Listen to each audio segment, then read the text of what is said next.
What's up, spooky babes? Welcome to Samantha Haunts. I'm Samantha, and today we're going to be haunting some abandoned mines because we're going to be diving into one of my favorite niche subgenres of horror, mine horror. And no, I didn't say mind horror, although that would be fun too, and we're definitely going to do that in the future. But today we're talking about those good old creepy, crawly, claustrophobic, abandoned mines. What is it about mine horror that I love so much?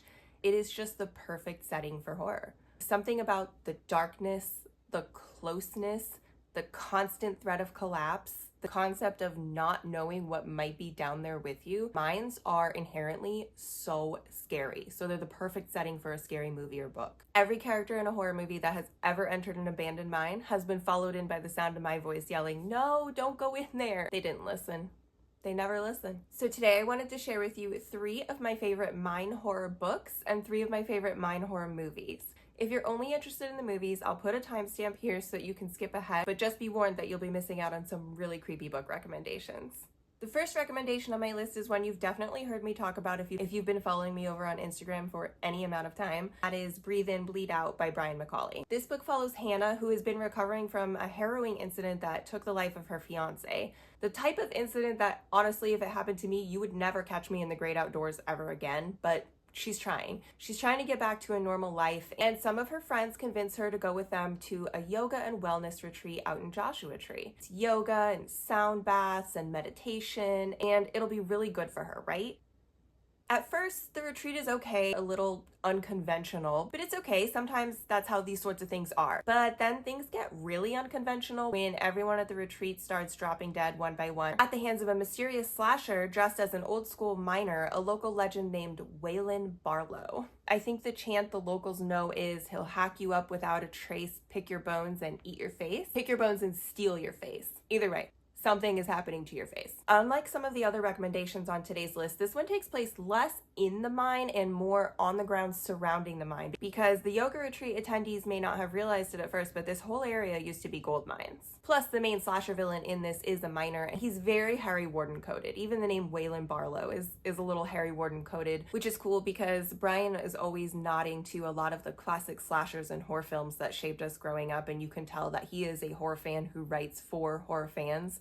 So I love that Waylon Barlow is very Harry Warden coded, and he's a really fun villain. He's a slasher villain who's creative. So if you like creative kills and a unique setting, this is definitely the book for you.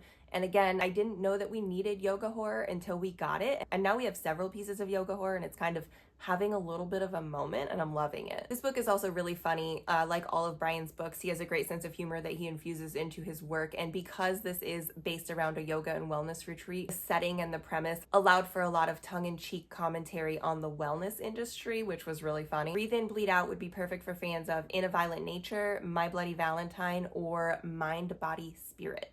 The next book on the list is creepy as all hell, and it is The Long Low Whistle by Laurel Hightower. This is book 7 in the Killer VHS series from Shortwave Books, which, if you're unfamiliar with the Killer VHS series, each book is unrelated from one another, except for Brian McCauley's Candy Cane Kills and Candy Cane Kills Again. Each book in the series is by a different author and is inspired by and related to the nostalgic VHS tapes we all love so much. Each edition looks like this. I know Shortwave is coming out with new designs now, but they all have this nostalgic VHS feel to them. So if you have the whole collection, they look really cool on the shelf, in addition to being really fun reads. The Long Low Whistle follows Patricia, who is low-key obsessed with one specific mine. Because when she was a kid, her father was killed in a mining accident in the local mine, which the residents of the town were alerted to by the emergency whistle, which haunts her memories even still today. As an adult, she doesn't feel that the accident was ever really resolved, and she doesn't have any closure. They were never even able to get all the bodies out of the mine, which is unfortunately kind of common in mining accidents. Another reason mines are terrifying. The mine where it happened is sealed up now, but she wants back in there so badly that she's taken to breaking into mausoleums in the hopes that one of them has a tunnel underneath that will eventually connect back to the mine and she can get in that way. After one of these little mausoleum breaking and entering expeditions, she accidentally crosses paths with a cryptid podcast crew. You heard me correctly. And they also went into that mine really badly, but for different reasons.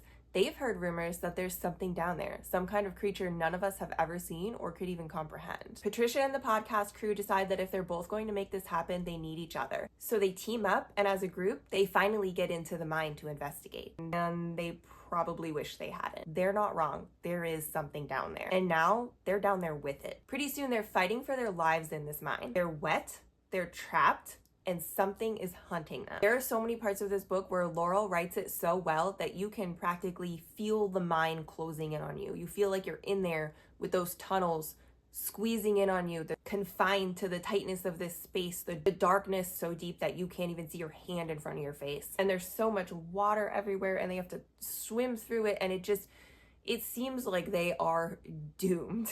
And the cryptid aspect of this, I really like the cryptid. It's very unique and scary, and it's a lot of fun. There's an in-universe shout out to Hellier in here, which I remember being so surprised when I first read it, because I was like, I didn't even realize that anybody else had watched that. So to see this nod to Hellier was really fun, because this book does kind of bring Hellier to mind. It has that mine, cryptid, mysterious creature sense to it, especially with the podcast crew exploring down there and trying to figure out what's happening in these mines. This book would be perfect for fans of The Descent. If you really love that, oh God, we're all gonna die down here vibe, this brings that vibe. And finally, we're rounding out our trio of book recommendations with What Stalks the Deep by T. Kingfisher. This is the third book in the Sworn Soldier series, following What Moves the Dead and What Feasts at Night. Each of these books follows Alex Easton, who used to be a soldier, but now kind of travels around helping their friends solve problems, but not regular problems, supernatural problems. Turns out Alex has a lot of friends with supernatural problems. In What Stalks the Deep, Alex travels all the way to America to investigate a West Virginia coal mine where a friend's family member has supposedly gone missing, presumably inside the mine. So Alex and the crew decide to go investigate the mine, which is creepy and also kind of hilarious, because if you don't know anything about Alex Easton as a character, they're very snarky and sarcastic, so they're just making these wry, hilarious observations about how this is a terrible idea the entire time. But despite everyone's reservations, they do go down into the mine to investigate, and yeah, there's something down there too. Talk about cryptids we can't even understand. What they find down there is so freaky. I love it. Really makes you think about what could be out there in the world that we don't even know about or don't understand. I highly recommend this whole series. They're novellas, so each of them is very short, so they're very quick reads, not just because of the length, but because they get into it right away, and it's pretty much nonstop action once everything starts. The first book in the series is an Edgar Allan Poe retelling based on Fall of the House of Usher. So if you love that spooky gothic vibe, you probably will love these. You can kind of read each one individually. Plots don't intertwine with each other at all, so you can treat them as individual adventures. You just kind of miss out on the fun of seeing returning characters from previous books, like we have in What Stalks the Deep, where Alex reunites with some of the characters from What Moves the Dead. But if you're specifically looking for some creepy mine horror, especially West Virginia coal mine horror, What Stalks the Deep is the one to go for. And now for the movies. I'm going to kick things off with my mine horror movie recommendation with my all-time favorite mine horror movie, 2012's Mind Games. Yes, it's an excellent play on words. You know I love a good pun. And the title suits the movie perfectly. This one follows a group of friends who are going on a little weekend trip. They're going to stay at this secluded cabin owned by a family member of one of the friends in the group. A really nice place. It's in a secluded, wooded area. They're just there to explore, party, hang out, and just have a good time. It's a little weird as soon as they get there, but they sort of brush it off. But things take a really messed up turn when they decide to explore the surrounding woods, and they find an old mine and decide to go in and explore, which is incredibly unsafe, actually. Don't do that. But they do, and they stumble across some bodies in the mine. Except it gets worse. They're not just bodies, they're their own bodies. So what the hell is going on here? Obviously, this messes them up big time, as it would to anyone, and they have to go back to the cabin and figure out what's going on and what do they do about it. So as you can imagine, things spiral completely out of control, and they actually have no idea how bad it's about to get. There's something going on here that they truly don't understand, that maybe humans don't even have the capacity to understand. This movie is freaky and I loved it. It also reminded me of one of my other favorite underrated horror movies that has a similar concept, but if I tell you what movie that is, it will kind of spoil what's going on in Mind Games, so I don't want to mention it and ruin anything for you. But if you watch Mind Games and you have an idea of what movie I'm thinking of, let me know because I'd love to compare notes. The hint, it's one of my favorite topics. It is a lot of fun watching this one unfold, and if you haven't seen it, I really think you're going to love it. Also of note, to me anyway, this movie stars the guy that played Mary-Kate Olsen's love interest in Passport to Paris. His name is Ethan Peck. He's Gregory Peck's grandson, the Nepo baby. He plays a guy named Guy in this movie. Anyway, Mind Games. Totally messed with my mind. You've got to watch it. Next up, you know, obviously you can't talk about mind horror without talking about My Bloody Valentine, right? I mentioned it earlier in the video, but of course it is one of the classic mind horror movies. But stick with me, because I do love the 1981 original, but if you don't know this about me yet, I also love 2000s horror. So for this video, I'm actually going to recommend the 2009 remake, My Bloody Valentine 3D. Back in 2009, both of the Winchester brothers were doing horror remakes. Jared Padalecki was heading up the Friday the 13th remake, and his on-screen brother was the lead in the My Bloody Valentine cast. In addition to Jensen Ackles, this movie also stars Jamie King and Kerr Smith, so it's another one of those movies that just has very 2000s-y 2000s vibes.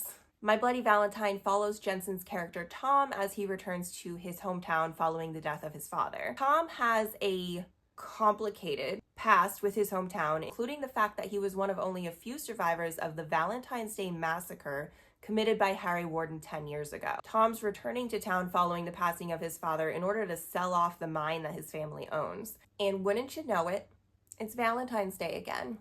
I think you see where this is going. Tom's past is back to haunt him in more ways than one because Harry Warden is back. And now we've got ourselves a slasher. This movie is really fun.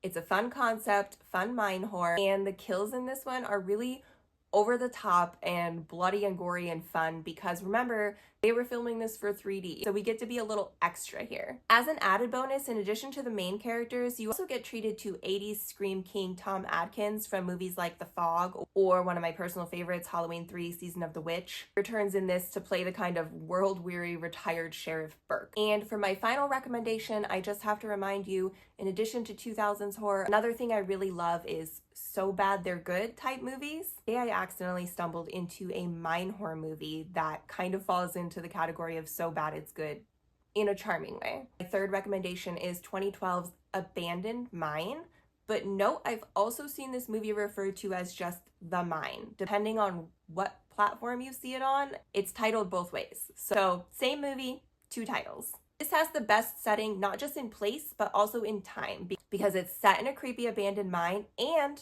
it's set on Halloween night. A group of friends reunite for a Halloween get-together. They decide to go have a campfire and explore a creepy local mine that has a lot of local legends and horror stories surrounding it. And you know, turns out some of those stories might be true. This movie stars Alexa Penavega, but she was just Alexa Vega at the time, who you will definitely recognize from childhood movies like Spy Kids and Sleepover. Treated to some bad jokes from some of the side characters, some bad acting from some of the lead characters, and some badly explained backstory. I was shocked to find out that this was from 2012 because at one point we're treated to a musical montage of Alexa and her BFF trying on a bunch of different Halloween costumes and laughing and being silly, and it was very 2001, 2002-ish. It looked like something that could have come out of the Sleepover movie. I'm not hating. It was probably one of my favorite parts of the movie. And then at the end, they end up wearing something completely different anyway. Now you might be thinking, why did you say you like this movie and you just said all these negative things about it? Again, I mean bad in a good way. This is for the horror fans that love a little bit of cheese and appreciate a low budget. And I respect the hustle because no matter how it turned out, you made a whole movie. That's a win either way. Okay, are you feeling claustrophobic yet? Do you need a stretch? Want to just go look at the sunlight quick to remind yourself that you're above ground and not in a creepy mine shaft? Have you read or seen any of these? What did you think? If you check out any of these mine horror books or movies, be sure to come back and let me know your thoughts because I'd love to chat about them. They're some of my favorites. And if you got anything out of this, please like and subscribe so that we can haunt more things together in the future.